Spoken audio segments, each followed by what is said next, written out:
오늘 우리에게 주신 하나님의 말씀은 구약 성경에서 봅니다. 구약 성경 1321쪽 스가랴서 10장 12절 말씀을 봉독합니다. 장성 목사가 풀어서 번역한 연역본으로 봉독하겠습니다. 나중에 다른 번역본들과 대조해서 보시기 바랍니다. 내가 그들로 나 야훼 안에서 견고케 하리니 그들이 내 이름을 받들어 왕래하리라. 나 야훼의 말씀이니라.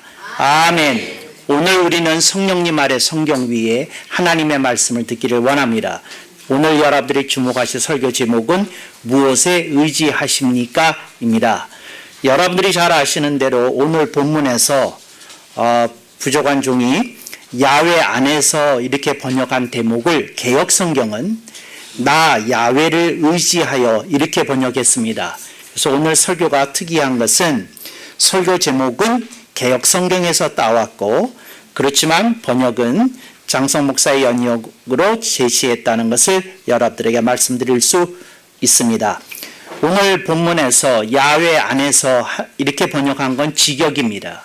그런데 개역 성경은 이걸 풀어서 야훼 안에서 그러면 무슨 의미인지 잘 전달이 안 될 것으로 고려하여서 나 야훼를 의지하여 이렇게 오히려 그 개역 성경이 풀어서 번역한 것을 볼 수 있습니다.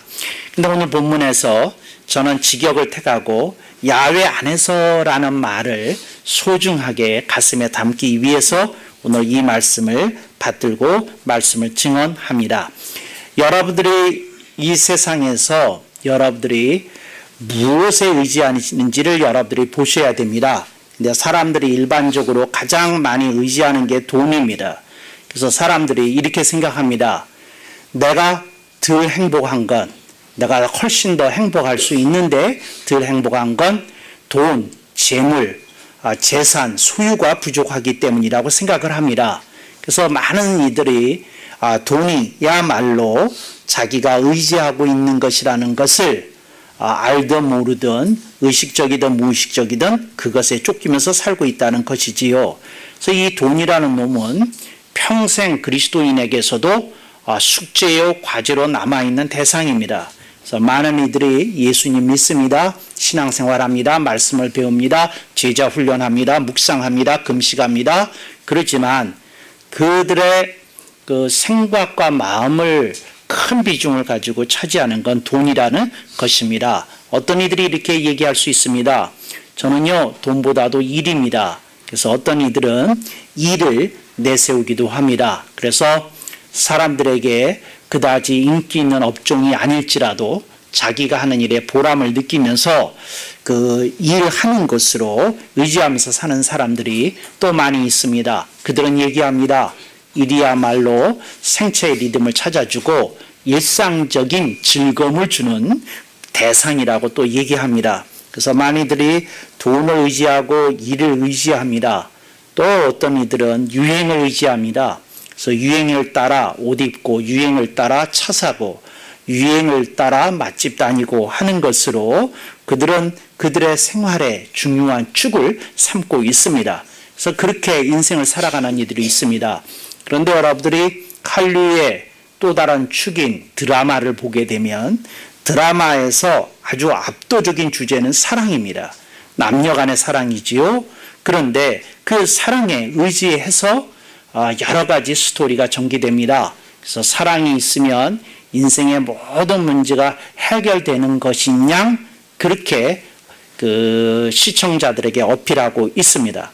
그래서 많은 사람들이 사랑에 또한 굶주렸다는 생각을 다시 그들의 심령 속에 피드백으로 이렇게 일으키고 있습니다. 그래서 여러분들이 내가 도대체 의지하고 있는 게 뭐냐 이제 이런 것들을 여러분들이 다양한 형태로 의지하고 있을 것입니다. 돈에 대해서 얼마나 자유로우십니까? 일에 대해서 얼마나 자유로우십니까?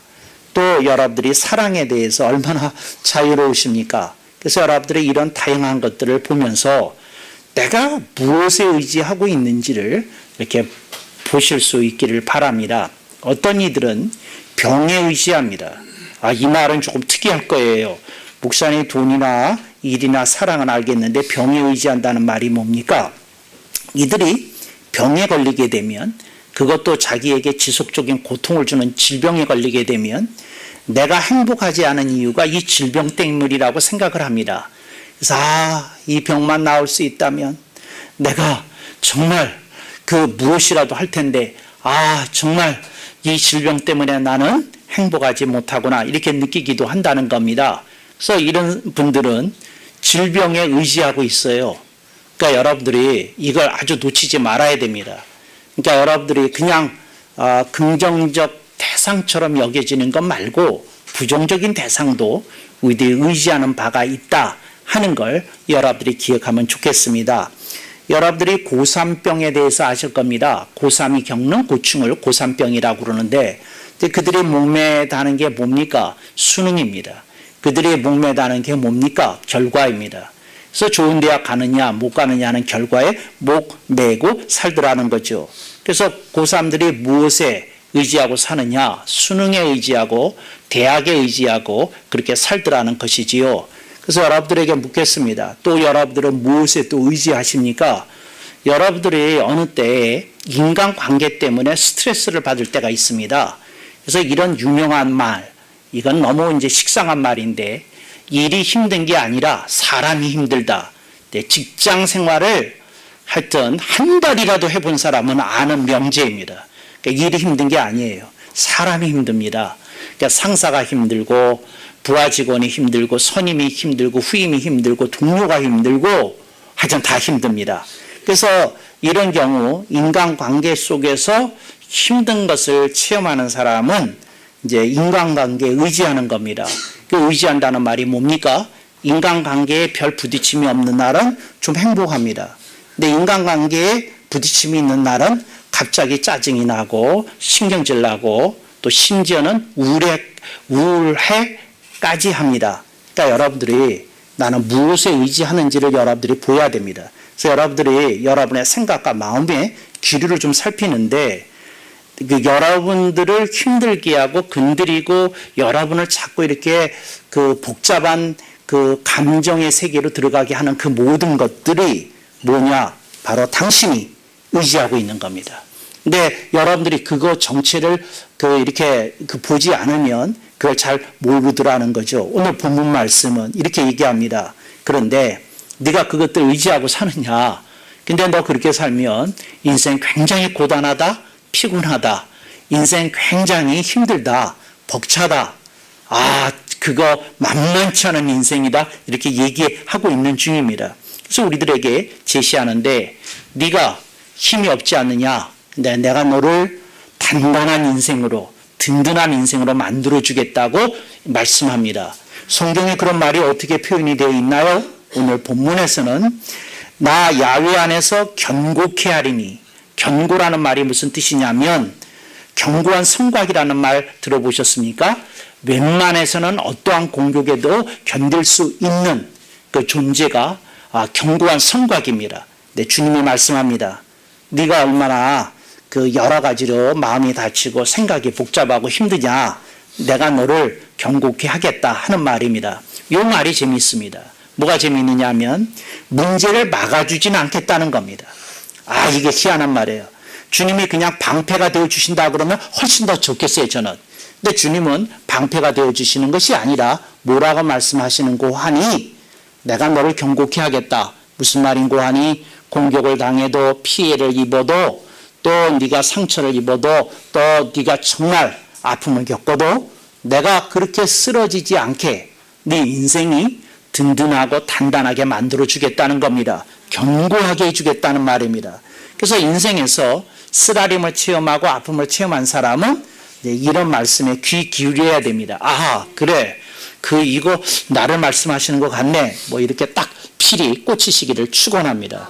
근데 어떤 이들은 글쎄 나는 우울해본 지가 꽤 돼가지고 스트레스 받아본 지가 꽤 돼가지고 하시는 분들은 정말 당신이야말로 이 지상에서 천국을 누리고 사시는 분이십니다. 그런 분들은 설교 안 들으셔도 별 지장 없겠습니다. 근데 연약하신 분들 또 마음에 힘듦이 있는 분들은 오늘 말씀을 조금 귀 담아 들을 필요가 있겠습니다. 그래서 견고케 하시는데 어떻게 하느냐? 야외 안에서 한다는 말입니다. 근데 이 야외 안에서 하는 말이 뭐냐 이랬습니다. 대개 일반적으로 교회를 다니는 사람들은 설교의 본문을 보면 대충 감이 나옵니다. 그래서 뭐라고 하니 이렇게 감을 잡습니다. 목사님 이렇게 번역을 하신 거 보니까 내가 감 따고 왔어. 야외 안에서 그랬으니까 뭐 이렇게 얘기하실 거야. 말씀 안에서. 뭐 어디 가겠어? 야외 하나님 안에서라는 말, 말씀 안에서라는 말이지. 뭐 어디 가겠어? 그리스도 안에서라는 말이지. 또 뭐 어디 가겠어? 복음 안에서라는 말이지. 대충. 근데 여러분들이 순복음 신자라면 약간 다른 얘기합니다. 이거야 당연히 기도지. 뭐 이제 이렇게 얘기할 겁니다. 그런데 여러분들의 예상을 깨고 그게 정답이 아니라는 걸 미리 예고해 드립니다.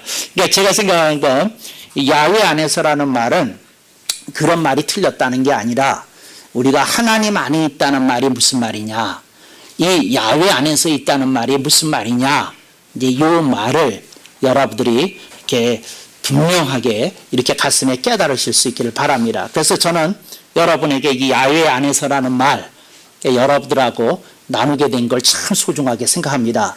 그래서 제가 생각하는 이라고 이렇게 말씀을 드리는 이유는 다양한 설교자는 다양한 해답을 제시할 거라는 겁니다. 근데 제가 이제 이 성경을 읽고 받았던 은혜와 진리를 여러분과 나누기를 원합니다. 그래서 야외 안에서 그 말의 의미를 첫째, 이게 무슨 뜻이냐? 이것은 소속을 가리키는 말이라는 겁니다. 그래서 하나님이 물으십니다. 너는 하늘 소속이냐 세상 소속이냐고 묻는 겁니다. 그래서 여러분들이 이 입장을 분명히 하게 됩니다. 자, 보십시다.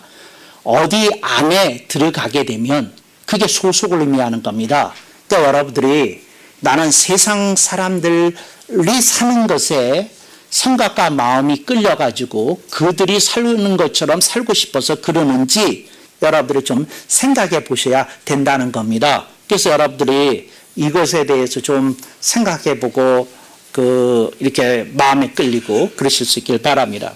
제가 토요일 신문을 보는데 토요일 신문에 대구에서 어떤 새로운 레지던스 이제 호텔과 그 주상복합으로 짓는 그런 데가 있는데 거기 하는 말이 아주 되게 희한하더라고요. 그게 뭐냐면 호텔처럼 해준답니다. 그게 뭐냐면 매일 아침 도우미가 와서 시트를 다 갈아준답니다. 매일 아침 와서 그저 세탁물이 있는 거 세탁물에 돌리고 돌려준다는 겁니다. 그리고 건조까지 시켜준다는 겁니다. 그리고 개켜까지 준다는 겁니다. 그리고 그 매일 아침 호텔 그 뷔페식으로 그 호텔 조식이 준비되어 있다는 겁니다. 그리고 그것뿐이냐? 아닙니다. 또 청소도우미라는 분이 따로 오셔서 매일같이 아주 에어클린 공기까지 깨끗하게 청소해 주시는 아주 신개념의 그 레지던스라고 이렇게 왔습니다. 또 거기에다가 이제 부가 서비스를 신청하시면 와서 온갖 그 도우미 역할까지도 해준답니다. 그러니까 장보기 매일같이 서브치게 놓고만 가시면 이제 장보기 도우미가 와서 장도 완벽하게 보시고 그 다음에 쇼핑 도우미가 있답니다. 쇼핑 도우미가 와서 이제 뭐 명품백 사달라 뭐 해달라 그러면 알아서 다 이렇게 사다 갖다 하고 이제 청구는 한 달에 한 번씩 그 가스 요금 낼 때 그런 식으로 이렇게 결제가 된답니다. 근데 이런 거 이제 보면서 소리가 저절로 나옵니까? 이제 흥분이 되고 그런데 이제 사람이 이런 게 있지 않습니까? 이제 어떤 거를 보잖아요. 그러면 그거 그리고 그리고 그 다음에 또 마음이 조금 이렇게 그 껍질이 좀 움직이는 분은 그럽니다. 나는 이게 뭐야? 뭐 이런 말이 이렇게 나올 겁니다. 그런데 이제 중요한 건 이제 사람들이 이게 세상 소속이라는 말입니다. 여기에 눈이 돌아가면 이게 좋아 보여서 나는 이게 뭐야 하는 생각이 들면 미안해요. 당신의 소속은 세상 소속입니다. 아직 멀었습니다. 내가 여러분한테 얘기합니다. 그냥 그거 보는데 이렇게 탁 하고 분별이 올라와야 됩니다. 내 거 아니야. 별거 아니야. 나는 나대로 살 거야.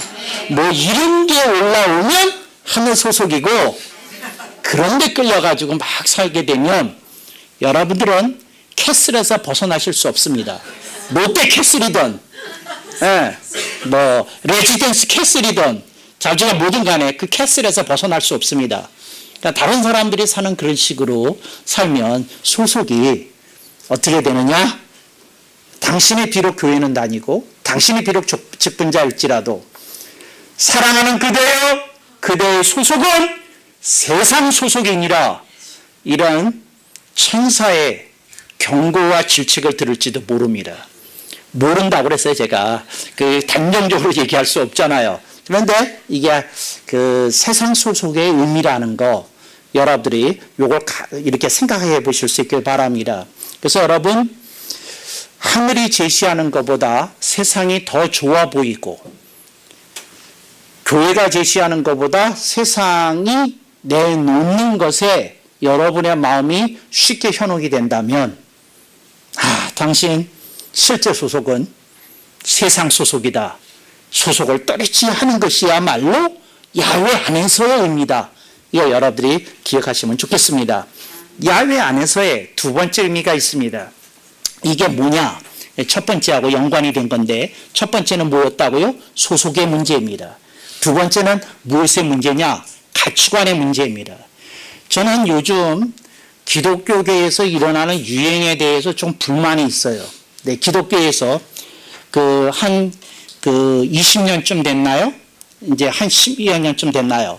이제 조금 더 유행한 지는, 툭하면 이렇게 툭하면 설교자나 강연자들이 세계관, 기독교 세계관에 대해서 이렇게 얘기를 합니다.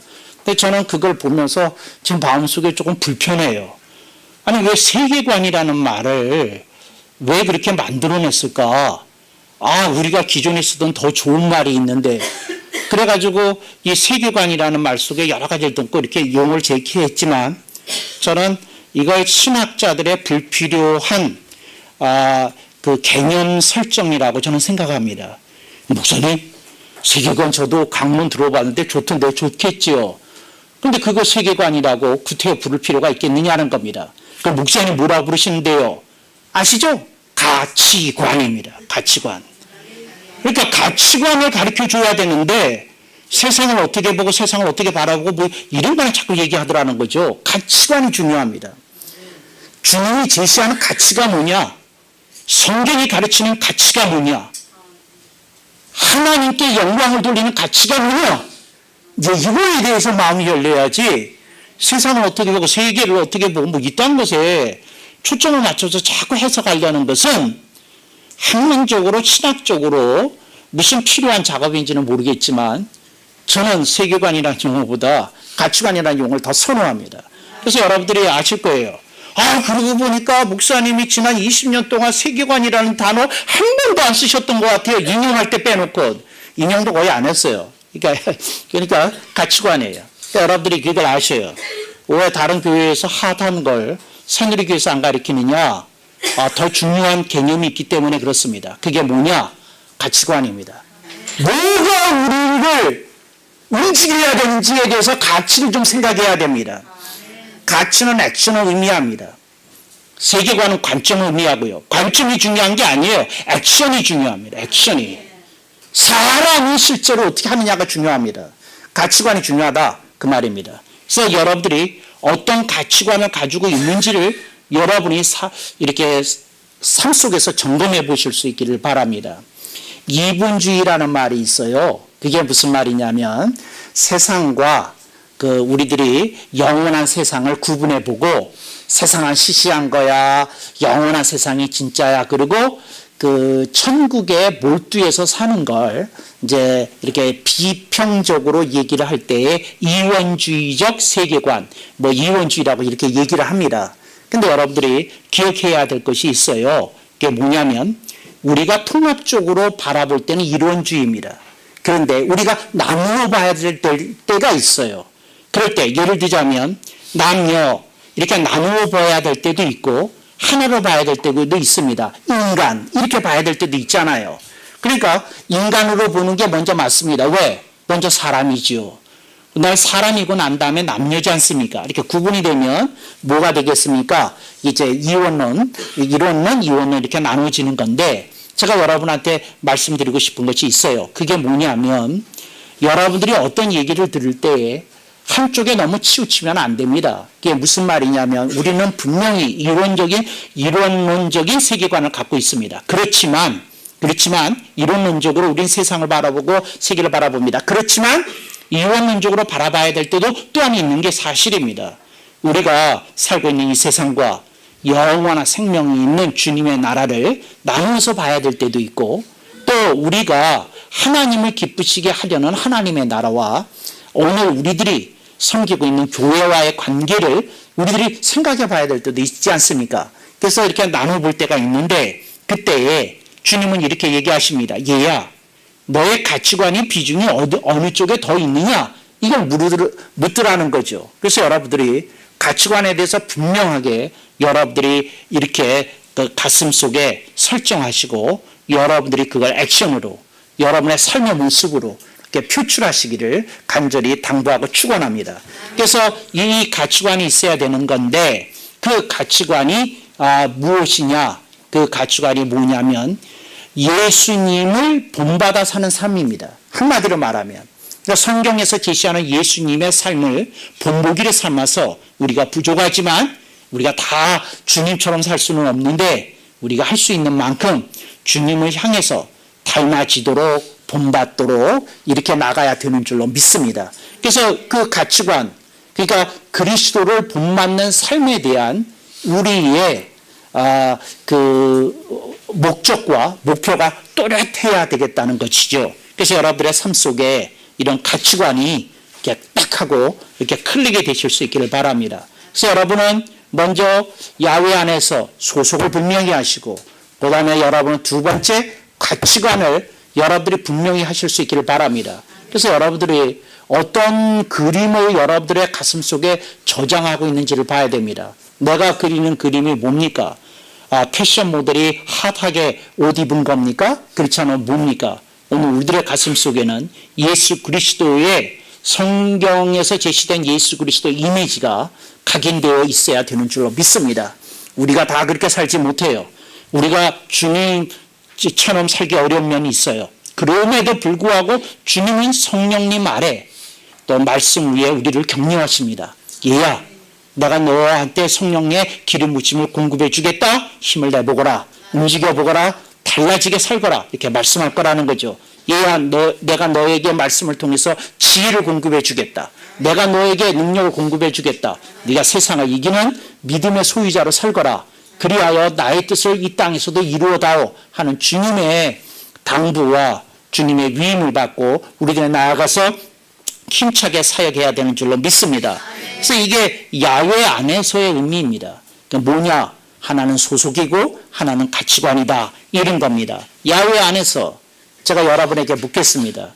이제 여러분들이 소속과 그 다음에 가치관에 대해서 들었는데, 야훼 안에서라는 말이 또 무엇을 의미할까? 무엇을 의미할까? 저는 이렇게 생각했다는 거죠. 세 번째 개념입니다. 그게 뭐냐? 완주입니다. 완주. 그러니까 어떤 이들은 처음에는 예수님을 잘 믿었어요. 근데 나중에는 그러다가 그 여러분들이 그 말 알죠? 지자가 들어가면 조금 안 좋은 경우가 많아요. 흐지부지 뭐 아시죠? 또 이런 말 아시나요? 지지부지 뭐 이런 말. 또 지체됐다는 말. 뭐 이 별로 안 좋잖아요. 근데 여러분들이 이제 그렇게 되면 아니 되겠다는 겁니다. 사도 바울이 바울서신에서 신앙인의 모습을 여러 가지로 이렇게 그림으로 제시합니다. 그 중에 하나가 완주의 개념입니다. 그리스도를 푯대로 삼아 달려라. 이 얘기입니다. 근데 그 말이 무슨 말입니까? 골 라인에서 기다리고 계시는, 피니시 라인에서 기다리고 계시는 예수 그리스도를 향해 우리들의 그 질주가, 우리들의 걸음이 멈추지 않아야 되겠다 하는 얘기입니다. 그래서 여러분들이 야훼 안에서의 의미를 분명히 하셔야 됩니다. 그래, 내가 하늘나라에 들어갈 때까지 내가 내 인생을 하나님께 걸고 하나님께 맡겨드리고 내가 이제 뭐라고요? 완주해야 되겠다. 이런 생각을 가지고 인생을 사실 수 있기를 간절히 당부드립니다. 그래서 여러분들의 인생이 사는 만큼 주님께 다가서고 하늘나라에 다가서는 인생이 되어야 되는 줄로 믿습니다. 근데 그러지 않으면 여러분들은 목표 없는 인생처럼 제자리 걸음이거나 되돌이표 인생이 되거나 그렇다는 거 여러분들이 기억하실 수 있기를 바랍니다. 그래서 여러분들이 내가 정말 삶 속에서 해야 되는 일이 뭐냐, 이걸 여러분들이 가슴 속에 새겨야 되는 줄로 믿습니다. 근데 여러분들이 새겨야 되는 얘기가 뭡니까? 새겨야 되는 얘기가 있는데 그게 무엇인고 하니 야훼 안에서라는 말입니다. 하나님 안에서 여러분들이 소속이 분명하고 가치관이 분명하고 완주해야 된다는 겁니다. 그래서 그런 의미를 여러분들이 가슴에 살고 인생의 다름질을 하시면 굉장히 참 복된 인생이 되겠다. 참 하나님 기뻐하시는 인생이 되겠다. 그런 생각이 듭니다. 어떤 분이 신앙생활을 하는데 궁금증이 생겼다고 그래요. 근데 궁금증이 생겼는데 그게 뭐냐면 천국을 생각해 보는데 재미없겠다는 생각이 들었대요. 천국이. 그런 생각을 하는 사람도 있대요. 그래서 생각이 그래서 물어봤답니다. 목사님한테 와서 목사님 천국 가고 싶으세요? 하고 물어봤답니다. 목사님이 놀라가지고 우리 그리스도인들에게는 영생이 있고 그리스도 안에서 생명이 있기 때문에 당연히 천국을 가는 것이지요. 근데 목사님 천국이 말이죠 좀 지루하지 않겠습니까? 그게 무슨 말씀입니까? 글쎄 하루 종일 예배만 드릴 것 같은데 저는 예배를 좋아하긴 하지만 일주일에 한 번이면 됐지 그걸 24시간 하루 종일 예배 드린다고 그러면 저는 천국에 가서 이 지구가 그리울 것 같아요. 이렇게 얘기했답니다. 그래서 목사님이 그분에게 이런 얘기를 했답니다. 그래서 여러분들은 무슨 얘기를 하시는지 모르겠어요. 그러니까 여러분이 생각하는 천국은 도대체 어떤 거예요? 어떤 엄마가 이런 얘기를 했대죠. 아기를 키우는데 아기 키우는 게 하도 힘들어가지고 천국에서도 아기 낳고 아기 키웁니까? 하고 물어봤다는 엄마도 있다고 그래요. 근데 하여튼 천국에 대해서 모르기 때문에 이제 하는 말이겠지만 그런 얘기를 했답니다. 그랬더니 이 목사님이 대답을 하려고 이렇게 생각을 하는데 본인도 막상 천국에 대해서 아는 게 없더랍니다. 뭘 어떻게 설명하지? 그러니까 목사님에게 떠올랐던 개념은 뭐냐면 기쁜 것이다, 즐거운 것이다, 인생의 보람이 거두어지는 것이다. 그런 개념은 있는데 천국에서 어떤 의미의 이렇게 정말 좋은 것이 성도를 기쁘게 하고 이렇게 즐겁게 하고 뭐 하는 것이 있는지를 잘 모르겠답니다. 그래서 제가 여러분에게 묻고 싶어요. 누가 여러분에게 물으셨습니다. 천국은 혹시 지루한 곳 아니에요? 아니에요. 여러분들이 아주 얼른 대답하셨어요. 잘하셨어요. 그런데 여러분들이 근데 천국에 가서 뭐예요? 그러면 머리를 극적이십니까? 그렇지 않으면 당당하게 무슨 설명을 하십니까? 어때요? 아니 갑자기 묘한 표정을 짓는가 뭐예요? 아는 것도 같고 모르는 것도 같고. 그래서 천국에 가서 뭐하냐? 예배만 드리는 거 아니에요? 그런 천국이라고 난 가기 싫은데 이런 거 아니에요? 그래서 많은 그리스도인들 가운데 이런 생각을 가진 사람들이 의외로 많답니다.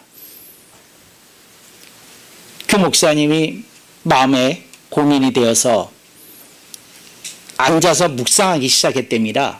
천국이라는 곳을 내가 어떻게 설명을 해야 되는 것인가 이렇게 생각했답니다. 그러다가 생각이 떠올랐답니다. 그래서 떠오르는데 그 말이 뭐였느냐 하면 이런 거였답니다. 삶 속에서 이제 그분을 만나서 하는 얘기입니다.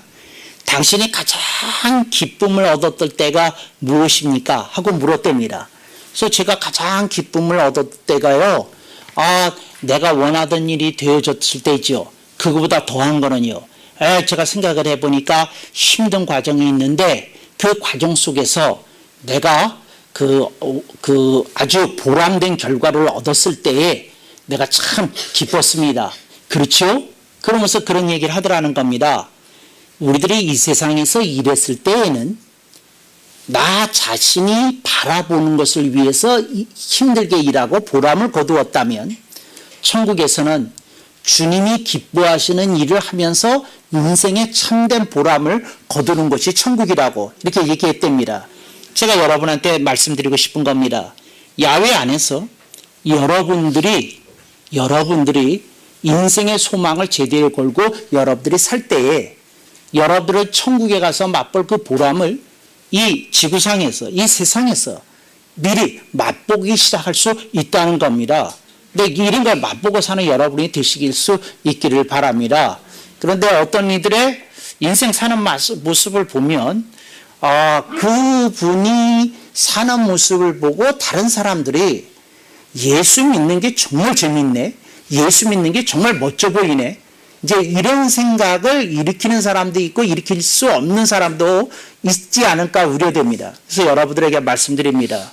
여러분들이 천국의 맛을 보면서 인생을 살 수 있기를 바랍니다. 이 지구상에서 그 주님이 우리들에게 살라고 하는 그 기간 동안 우리들의 인생을 힘차게 완주하겠다는 그 목적과 목표를 가지고 다름질하면서 천국의 맛을 누리면서 이렇게 살 때에 하나님의 놀라운 역사가 있게 되는 것입니다. 우리나라에서도 요즘 트레킹하는 사람들이 늘어나고 있습니다. 그래서 일주일씩 다른 나라를 가요. 그래가지고 예를 들어서 뭐 일본에도 그 알프스라고 이렇게 하는 이제 거대 산맥이 있는데 거기를 이렇게 이제 그 종주하면서 이렇게 그 트레킹의 묘미를 체험합니다. 그런데 산이 가파르고 뭐 높고 좀 위험하기도 하고 뭐 그런 코스도 있지 않습니까? 그러니까 힘들지 않습니까? 그런데 어떤 분이 그 몸을 좀 단련을 해가지고 트레킹에 이제 참여했는데 트레킹을 따라다니면서 한 3일째 되는 날 이런 생각이 들었어요. 이게 뭐야? 생고생 아니야? 아니 산을 다니고 힘든 코스를 하고 위험할 때는 정말 이렇게 다칠까 혹은 생명의 위협을 느끼면서도 이렇게 하는데 이걸 내가 왜 하고 있는 거지? 하고 그 생각이 들어서 그 트레킹을 리더하는 리더한테 물어봤답니다. 도대체 이렇게 트레킹을 우리가 이렇게 위험을 감수하면서 힘든 걸 감수하면서 하는 목적이 뭡니까? 이렇게 자기도 궁금해서 물어봤답니다. 그랬더니 그분이 이런 대답했다는 거 여러분 다 아시죠? 뭐라 그러냐면 그게 바로 트레킹의 묘미입니다. 좀 아슬아슬할 때가 있는 거, 힘들 때가 있는 거, 숨이 가빨릴 때가 있는 거, 이제 그런 걸 하는 게 묘미입니다. 그렇게 얘기하더라는 겁니다. 여러분 인생을 살면서 여러분들이 그런 묘미 느끼실 수 있길 바랍니다. 여러분들이 힘들고 벅찬 그 자체가 인생의 묘미입니다. 정말 이것이야말로 인생 사는 맛을 느끼게 해주는구나. 여러분들이 그렇게 느끼실 수 있기를 바랍니다. 여러분들에게 인간관계에서 스트레스를 주는 분이 있습니까? 인생의 묘미를 당신은 맛보고 있습니다. 그냥 좋기만 한 관계는 싱거운 맛이어서 도무지 맛이 없어요. 근데 이거 아주 미묘한 맛을 보게 하면서 인생의 깊이를 맛보게 해줍니다. 야, 내가 정말 이 직장 아니면 어디서 이런 미묘한 맛을 보겠냐. 할렐루야. 이것이야말로 정말 주님이 원하시는 그런 나의 모습 아니겠냐. 이거 속에서 천국의 맛을 누리면서 사는 그런 것이 아니겠느냐. 그래서 여러분 인생에 여러분들을 기다리고 있는 코스는 그냥 평탄한 길이 아니라 트레킹처럼 위험하고 아슬아슬하고 힘들고 또 숨가쁘게 하고 그냥 주저앉고 싶어 할 만한 코스일 수 있습니다. 거기에 인생의 묘미가 있습니다. 그 묘미는 나 혼자 인생을 걸고 사는 것이 아니라 야훼 안에서 하나님 안에서 성삼일체 하나님 안에서 사는 것이라는 겁니다. 그런 인생의 묘미를 누리시는 여러분이 되시기를 축복합니다.